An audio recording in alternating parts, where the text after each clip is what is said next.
Revenons dans la région, c'est officiel. La Métis perd son palais de justice. Québec annonce la fermeture de l'établissement de Montjoly et transfère ses activités à Rimouski.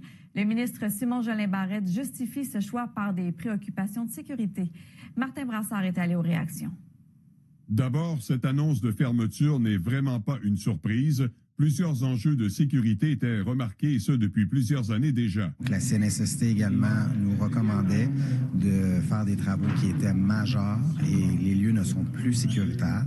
Alors, c'est pour ça qu'on transfère, et c'est pas de gaieté de cœur qu'on le fait, de transférer à Rimouski. C'était dangereux de travailler là. C'était dangereux aussi pour les usagers, la population.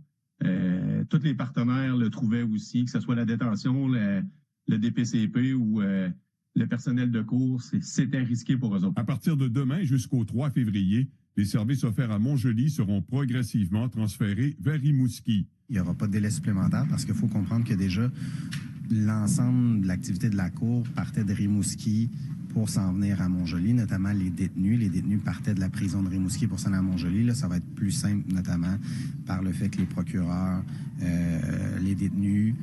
Également, l'autre point qui est important, c'est que les victimes, elles se font indemniser, les frais de transport sont assumés. Le ministre Jolin Barrette ne ferme toutefois pas la porte à éventuellement trouver une solution permettant de rouvrir un nouveau point de service du palais de justice de Montjoly. Le ministre a annoncé des investissements dans des villes de la taille de Montjoly depuis le début de son mandat. Il le fera aussi dans notre région. On va s'assurer que ça puisse se faire. Et c'est le sens des conversations que j'ai eues avec le ministre. Il y aura un suivi très rigoureux au cours des prochaines semaines. Quand j'ai parlé avec le ministre, il me rassure en disant qu'il faut trouver des solutions avec une pérennité pour maintenir le service du palais de justice à Montjoly.